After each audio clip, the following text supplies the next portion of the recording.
Hello and welcome to another weekly episode of ARMBAR. I am your host, Tony Matuk, and my co-hosts, Michael Balsadua and Isaac Ruiz. I also want to give a special shout out to my mom, Lydia Matuk. Happy birthday, Mom. I love you very much. Happy birthday, Lydia. Happy birthday. How's it going, guys? Pretty good. All right, guys, just a friendly reminder, okay? There are 3 ways to listen live on KCYP. 1, if you are in the Edinburgh and North McAllen area or North Mission area, you can listen to us on 97.7 FM. If not, you can log on to the city977.com or you can download the free TuneIn Radio app and search for us using the keyword the city 97.7. Guys, wait, hold up. Whoa. Hold up. Breaking news right now. Whoa. Dude, Seth Rollins, he's out. What? Seth Rollins got injured. What? Tore his ACL, MCL. It was crazy. He tore it straight off the knee, dude. Crime in Italy, man. Straight off the knee in Dublin during their overseas tour. He's going to be out for the next 6 to 9 months, meaning there's going to be a new champion at Survivor Series. I was just reading that he was facing Kane in that dark match. It was crazy because I saw the video. He tore his ACL, got right back up, and powerbombed him. It's insane. It is. How did he finish that match? It's an adrenaline It was about to rush, be. man. I think It's it was gotta like be a adrenaline. top rope suplex through a table, but it countered it into like a sunset flip powerbomb. Yeah, man, I can't imagine that. I know Triple H did it back in the day, but I don't know how he did it. Like, it's probably all just adrenaline, but he had to be helped backstage. It's pretty nuts, man. To be out for 6 to 9 months, that's a crucial injury. So He might miss WrestleMania. get better, Seth, is all I can say. Hashtag get better, Seth. Get better, Seth, man. Yeah, and you are what's best for he business. is, in my opinion, he is. At least right now, going on the WWE. But let's go ahead and shoot forward to the Raw recap. Tony, do you want to start us off with that? Yes, the man I was last Halloween. I was Roman Reigns. Well, speaking of Roman Reigns starts off Raw. The Authority shows up and announce that they're going to be a 5 versus 5 match, a little Survivor Series prequel. And man, when I heard about this, I'm like, good. This is going to be a little bit of a test of Roman Reigns' leadership. Let's see who is the real architect besides Seth Rollins, who can lead their team to better heights. Any thoughts, guys, about that show? It's just a typical Authority promo. I mean, I thought it was pretty cool that they wanted to do a typical 5v5 Survivor Series style match, especially since we might not be getting one at Survivor Series now. I know that they announced a tournament at Survivor Series for WWE titles, so... Yeah, but Survivor Series is their second oldest pay-per-view, guys. Besides WrestleMania. WrestleMania, 29 years going strong, right? And for them to leave out the classic 5 versus 5, I just don't see them doing it. I don't know who's going to be in it this year if they do have one. For me, the big 4 was always Survivor Series, SummerSlam, WrestleMania, Royal Rumble. But it seems now that they're trying to shift away because when was the last time a SummerSlam match, Survivor Series match mattered? Well, last year, if you can recall, it was Team Authority versus Team Cena. Okay, but let's say before that. Even before that. I guess not a lot of people cared about it. It was the Raw versus SmackDown brand. Yeah, but that's all it was. So that's before the brand split, though, Survivor Series hasn't felt that important as like the Rumble or SummerSlam or even Mania. In fact, I think if anything that's taken over, it's probably been Money in the Bank. Yes. But, Tony, your thoughts there? Well, I think because... they made a big deal last year because everybody's job was at stake due to the Authority. And, I remember back in the 80s and the 90s, it was just whoever's team reigned supreme. It was always heel versus face, pretty much. And now it's going to be more like I hate to say it, like a throwaway. I hope it's not a throwaway match. I don't think it's going to be a throwaway. I think it's going to be more like a King of the Ring. You're probably right, and they're going to be doing a tournament. I just heard, and it would be really cool for dream matches if it was a good Survivor Series. Undertaker and Kane, Brothers Destruction, maybe a little bit of APA, like the Alkalites with Farouk and Bradshaw. Just bring back the Ministry of Darkness. Bring back the Ministry of Darkness versus Ron the Wyatts. Simmons is old though. Yeah, Ron Simmons about 57 years old, 56. He's up there, and JBL, I think he's in his mid-40s. And all the other guys are dead, right? Midian is somewhere. Viscera is passed on, but hey, he can just resurrect him. Oh wait, the Undertaker doesn't have his powers anymore. God rest Paul Bear's soul. All right, so moving on here, Mike. Let's go on to the next match. Ziggler versus Owens, guys. But what happens during the match? Prince Pretty interrupts and distracts Ziggler with Summer Rae sitting along at ringside, which is pretty typical. It's been happening the past couple of weeks. So was really more of a squash match. I don't really see anything going between Ziggler and Owens as far as a feud there. But that's going to lead up to Ziggler and Prince Pretty at Survivor Series. I don't know if that's going to be, if either of those guys are going to be in that Survivor Series match that we're talking about right now, or if it's going to be a singles match. But really, I mean, where could they go with that, guys? Don't forget, we only have 2 minutes before we call those pretty letters of yours, Isaac. Letters, okay, man. So those don't forget. Beautiful letters. I don't know, I honestly don't know where they're gonna go with this. It just feels like another throwaway storyline. Ziggler just seems to get caught up in these meaningless storylines, it seems. I mean, before it was one Rusev, before that it was like AJ Lee and John Cena. He hasn't had anything going for him since that Survivor Series. To me, I think what they're doing with Ziggler and Prince Pretty, they just want to spark up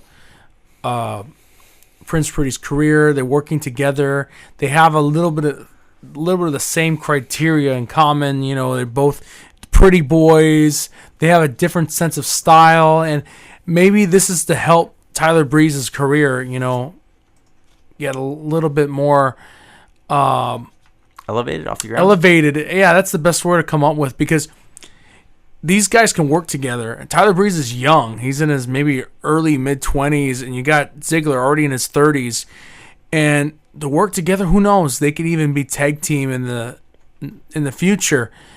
They could probably be called the Battle of the Pretty Boys, or the I like that. Or the yeah. Yeah, like I remember Billy and Chuck. I don't know, that was like maybe similar. Oh yeah. Well, even though about Prince Pretty and Ziggler, I do like the storyline. I know it doesn't show as much enthusiasm right now because yes, Summer Rae is a part of Tyler Breeze's life, and she's doing this out of spite for Ziggler. But at this point, Ziggler doesn't care. He's done it all. He's played this game before, with Vicky Guerrero and half the, excuse me. Yes, half the roster in the back. So this is going to help Prince Pretty's career.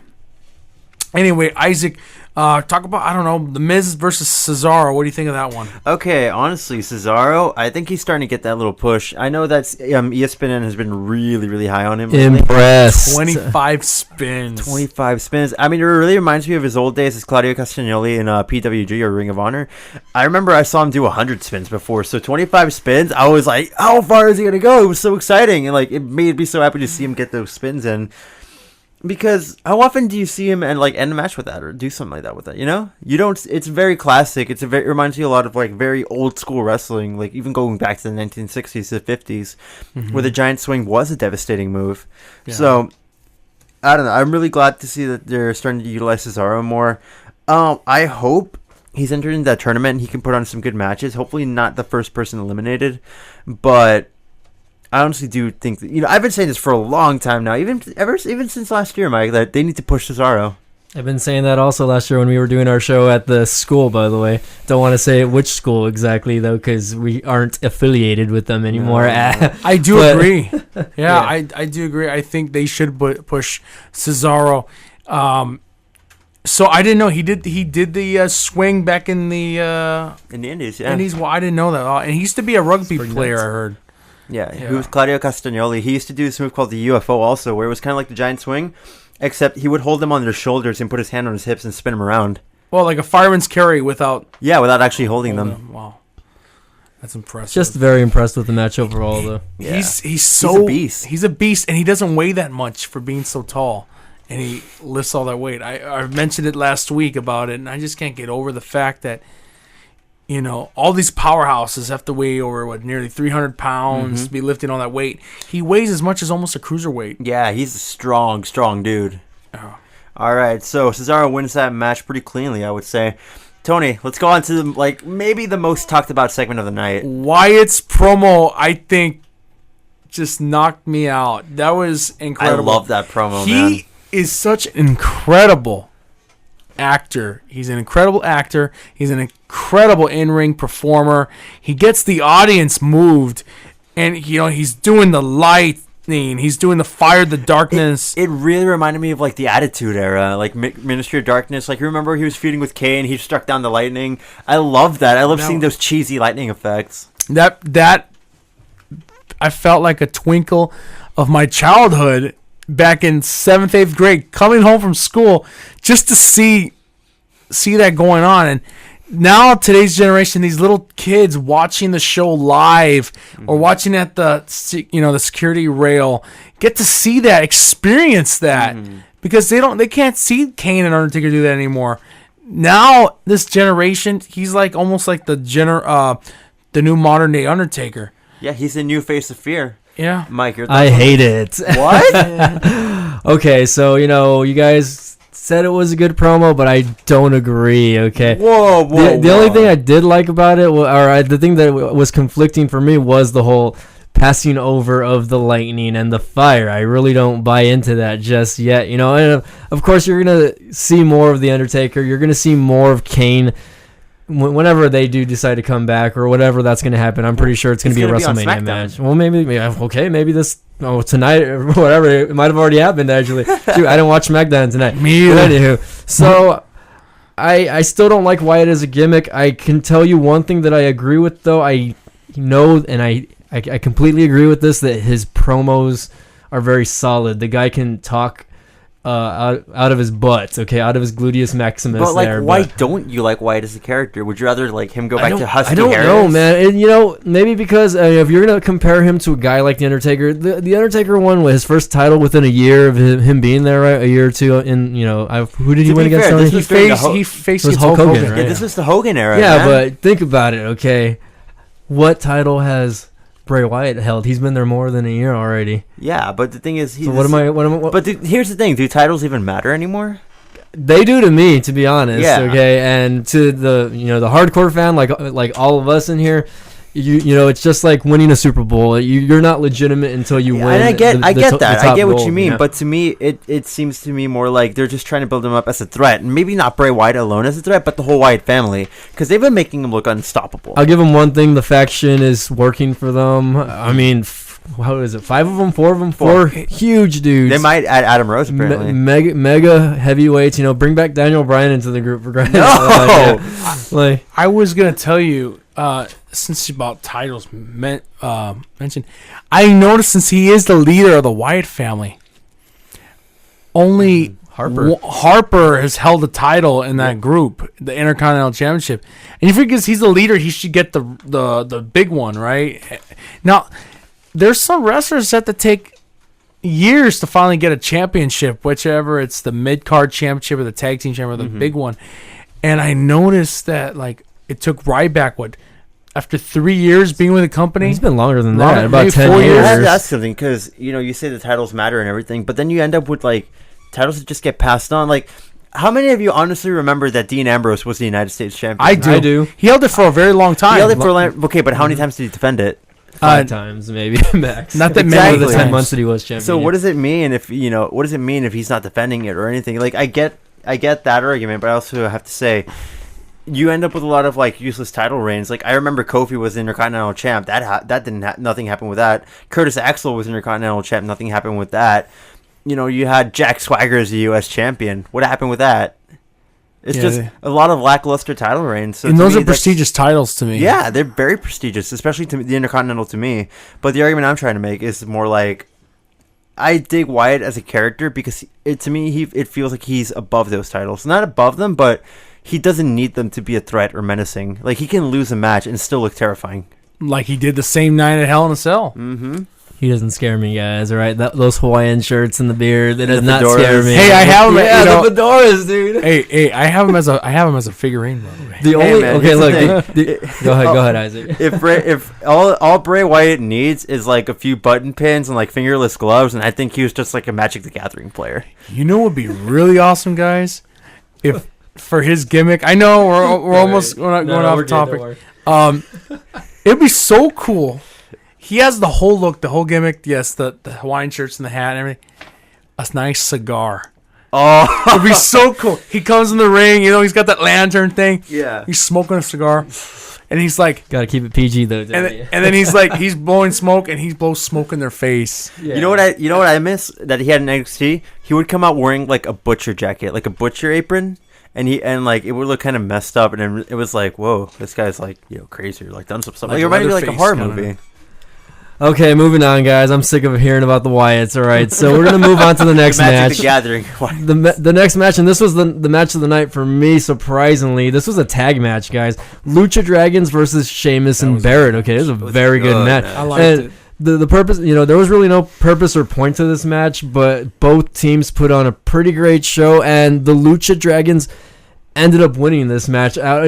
Consistency, I don't know what's going on there, but you have two big guys, Sheamus, who's the Money in the Bank holder, King Barrett, who is, king of the ring, obviously. Yeah.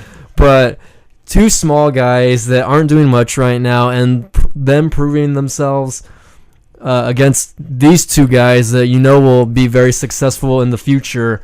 And it was just a very, very solid match, very great match, high flying, very physical, everything that you want to see in a match. Very impressed by Kalisto, very impressed by Sin Cara also, the fake Sin Cara, I guess. I don't know what's going on with that. It really reminded me of Unico. It really reminded me of WCW. In a sense, where like the cruiserweights would go on like up against the big guys, and they're the underdogs in the match, and they have that victory. And, the crowd loves them. The crowd loves the Lucha Dragons. They can get behind them. I can get behind them. Anybody can get behind the Lucha Dragons because they're so like enthusiastic, and they're just there to entertain. You know what I mean? Like, I can honestly Kalisto becoming the next Rey Mysterio. I see it. And I think they should start pushing him, dude. Like, start selling those masks, start making him really popular, because he's the next big thing, in my opinion. I agree. Kalisto is a future champion. But I really enjoyed that match. I love that entertaining aspect, and I just love how much of like underdogs they are, because to me it feels like there's not that many like classic faces anymore, like the Rey Mysterio or Kofi Kingston type face, where they're just there, they're good guys, they're just there to have a good time and win and like put on the best performance that they can. You know what I mean? Mm-hmm. And a lot of people think that's boring and everything, but I think it's just really entertaining, especially with the Lucha Dragons. Tony? I just like the finishing maneuver that what Kalisto did.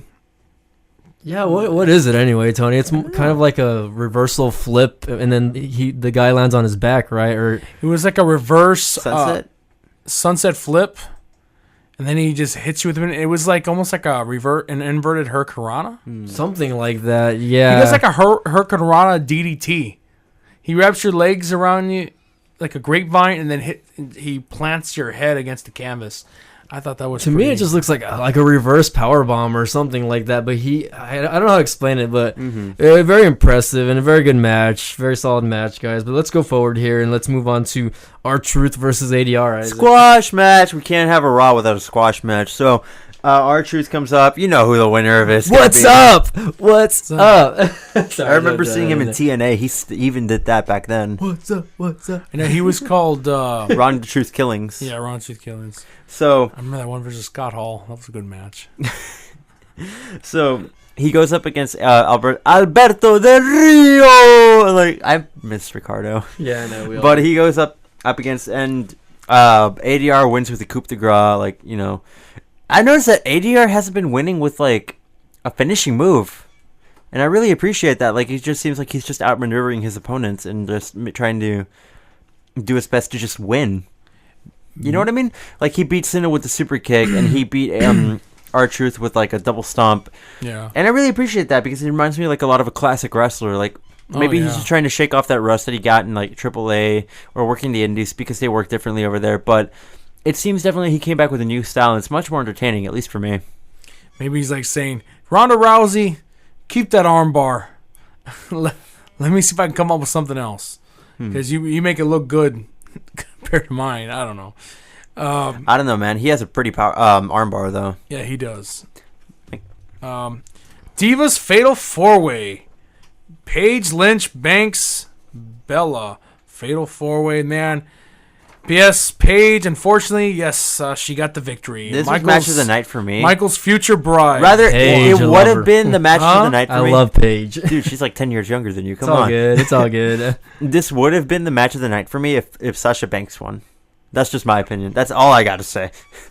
I wish Lynch would have won it. Mike, your thoughts?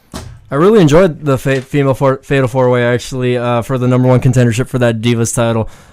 Becky Lynch owned this match, and I was telling this to Isaac on the way over here. We were talking about it, and I was like, a majority of the match was just Becky Lynch and Sasha Banks. You didn't really see Paige. You didn't really see Brie Bella. Brie Bella, can you even count They her? can kill a match. Like, I think this is starting to actually push forward what they were originally intending. So have all these girls from NXT come up to the main roster and just kill it. Like, just kill it and, like, put on all these amazing matches. It was just so good, dude. It was so good. It was a great match. I'm not going to lie. It was an amazing match. If it weren't for the outcome, I would have made that the match of the night. Yeah, but I was telling Isaac, I was like, sometimes it's not who wants it the most, but it's who's the smartest that's going to win and in that type of a match. I mean, we've seen it happen dozens of times in the past. Well, yeah, that's true. It's true, but you don't have to be the best person in that match. I mean, if you think about it, I mean, Paige walked out of there. She wasn't in half the match. Mm-hmm. So reminding me a lot of Edge. Kind of reminiscent of it. I mean, popularity is not a contest for her. It's not. It really isn't. No. All right, Mike, last match of the night. The traditional Survivor Series match. Team Rollins, which consisted of New Day and Kevin Owens. It was a great combination. It was so funny. Love that, by the way. I love them, like, just rocking out to Rollins' entrance. And Kevin Owens just like, what are you guys doing? Yeah, okay, so that versus Reigns, Team Reigns, which consisted of Dean Ambrose. The Usos are back, by the way. Hey, they finally, like, are starting to wear different colors. Yeah, I can tell them apart now. And, of course, Ryback. Yeah, I mean, and, you know, this Raw consisted of several good matches. I'm not going to lie, this one was pretty good for me as well. You know, it didn't end up the way we wanted it to. You know, at first you have Xavier Woods being eliminated right off the bat. That was so hilarious. That was funny. It reminded me of Santino getting eliminated at the Royal Rumble. In like 2 seconds, right? It happened really quick. No, 1 If second. I remember, he just jumped in the ring. They literally carried him and then just threw him out. He actually beat the Warrior. What's his name? One of the Warriors. He beat, Animal? No. It's another Warrior. It's not the Road Warriors and it's not the Ultimate Warrior. There was another Warrior. He beat the Warriors over the top elimination. I'm trying to remember that. Yeah. Was it like, were they like Scottish? Like, I forgot. I'm trying to remember who you're talking about here. Well, he did in 1 second. The Warrior, one of the Warriors, one of these big Warriors, 2 seconds. He beat him by 1. Anyways, so let's move on to the Survivor Series match here. I thought it was a pretty good match overall. I really like team competition, but of course it ended up in the DQ. Mike, you want to fill us in on that? The DQ, okay. So basically towards the end of the match, it was Ambrose and Reigns, right? Mm-hmm. And then you have Seth Rollins, who was the lone survivor of his team at that time. Everyone else was already eliminated. So basically they're chasing Rollins around. Rollins knows he can't win, so he's trying to get away. Every time he runs into each corner, Ambrose or Reigns cuts him off basically. And from there, he just decides, you know what, forget this. And he just busts out the steel chair and he starts, I want to say, slapping him. I love that word, slap. Thank you, Jim Justice, by the way. Thank you, Jim. But he starts smacking him around with that chair. And, of course, that's how it ends, with a DQ. So, I mean, it ended pretty quick. Yeah. And, unfortunately, Rollins the next day or a couple days later did injure himself. That makes me and he will be stripped of that title. So we're going to see what leads up to that going into Survivor Series. There's going to be a tournament. Mm-hmm. And who knows who the next WWE World Champion is. Maybe it could be Brock Lesnar, Roman Reigns, Dean Ambrose. It's a shameful thing. The Rock might come back. Who knows? Or, you know, it's probably going to be Sheamus. Let's just get that out there. It's probably going to be Sheamus. All right, guys. Well, you know what? Before we hit this NXT recap, let's go ahead and... We'll cut to our commercial break, but just remember, for those of you watching on KRZG TV, Channel 35, our time has run out. Thank you for watching, and stay tuned to Channel 35.1. Until next time, for those of you listening on 97.7 FM, we're going to take a quick break. Chris, call those awesome letters and play a song. Hi, guys, and welcome back to ARMBAR. We are doing now the NXT recap. It's going to be Asuka versus Cameron. Cameron was trying to rebrand herself, and, well, Asuka came out to be the victor in this match. Did you get to watch NXT, Tony? I watched a little bit of it. Man, she just has some powerful roundhouse kicks. It's crazy, man. Asuka, dude, she just dominated that match. Did you see that counter to that slap? Dude, the counter that impressed me was the armbar counter. Yeah, that's the one I was saying. Yeah, Like she tried to slap her and then just armbar. It was amazing. It was quick, and it looked like I was telling Isaac on the right over here because we talk a lot about wrestling, right? Yeah, every day. Every day that it looked like she was doing a Hurricane Rana on her arm or something like that. Like, and it ended up in the armbar, kind of like Alberto Del Rio's, how he kind of does a little flip, roll-up. but it's kind of like a weird like flip, but it looked like kind of like a tornado. So I was like, whoa! I really liked that. I really like that they're pushing Asuka as well. Cameron, I didn't recognize her at first. Different outfit, different hair. You saw purple hair, purple outfit, and at least they're trying to utilize her. Yeah, I mean, she's trying. Like I said, she's trying to rebrand herself. She's trying to make a name for herself, and I mean, who knows where? I mean, the Divas division there. I mean, they have Bailey, right? Bailey's their champion, right? Bailey, and of course you got who else is on that show? Everyone else is gone Sasha already. Banks. Right? Sasha Banks is gone. Alyssa Eva Marie's Alexa back. Bliss. We'll talk about Still in that. France. Alexa Bliss, who's self-titling herself as the #1 contender, and Emulation, Emma, Nia Jax, couple of upcoming divas. So who knows where this is gonna lead, guys? Yeah, I love Nia Jax. All right, guys, remember that was a good match, though. I have to give 5 gloves to Asuka right there. Yeah, so No gloves to Cameron. So going forward, we're gonna go to Bull Dempsey versus Angelo Dawkins. Really a squash match. Bull Dempsey, he changed his song. I don't know what's going on there. It was so weird. Like I'm so used to. I missed the old song. Yeah. Bull, and now you're like, there's nothing there. They still have the little whole bull thing there, Yeah. but I'm just like, what's going on there? Angelo Dawkins is a guy that I've been since I've had the WWE Network. Okay, and for more than a year already. He's a guy that I've seen several times on NXT. He's pretty big guy. I want to say he's maybe like 6'6", 6'7", close to maybe like 270, 260, maybe a little lighter than that. Big guy. I've seen him in a couple matches, and he's honestly not bad, but he just doesn't have a gimmick. As a wrestler, he's not bad though.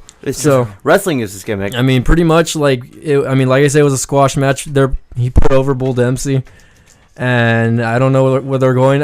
Bull Dempsey was promoting his new Bull Fit on his jersey, not his jersey, his outfit, his onesie, as I like to call it. You know what Bull Dempsey reminds me of? I mean, forgive me if I sound crude on this one, but he looks like one of those meat cutters at a meat market. Oh my god! Does he look like just needs the hat? Yeah. Does he look like one of those guys like at the slaughterhouse? Hey man, give him the Husky Harris gimmick.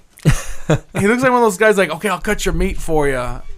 You know, and yeah. I don't know, he looks like a Paulie from Rocky. I don't know. Those you know what? And the thing with the whole Bull Dempsey gimmick is I really liked him at the beginning because he was real. He reminded me of Rhino. Yeah, he was one of those characters. Bit, yeah. He's not a small guy, but he's not huge either. But he's like right in the middle where he could be a powerhouse if he wanted to be. But what really killed his push, I think, was Baron Corbin. Once those two guys started feuding, Corbin made him look just like a puppy, basically. In their match, they had good matches though. There's several good matches between those really two. Good matches. But they were short also at the same time, where Corbin just made Dempsey look bad, and I guess maybe that's why. Dempsey had to go back into development, start training again. Got to lose that weight, obviously, because he wasn't in shape. He was eating those hot Cheetos and whatever was going on over there. But do you want to go on to that next match, Isaac? We got some diva action. So the next match was Eva Marie versus Harley. Squash match, trying to make Eva look good. Harley put on, she was a local competitor, but I thought it was well, you know what? Harley did well. She did well, yeah. So I'm like, who is this? Yeah. Eva was just... I don't know if you noticed this, but at one point, she did a corner kick, and they actually had to change the camera angles to make it look good. Yeah, it was. And bad. you could hear the crowd chanting, "What was that? What was that?" So it was just I guess they're trying to push Eva Marie. They're still trying to save her as a wrestler. In my opinion, just make her a ring announcer, just a backstage personality, because do what they're doing with Rosa Mendes, because she's had her time to prove herself. In the ring. She's been training with Brian Kendrick, getting special treatment, and it's obvious she's not growing, so I think it's just best to cut their losses. What do you think there, Tony, before we cut off to that next match? Well, Harley, I think she just might as well have been just a jobber for... Well, she was. Yeah, I know. She was pretty much a jobber for... But I was impressed. Yeah. Eva Marie should just be like she should just do Cody Rhodes' wife's job. She's better off doing that. I'm telling you.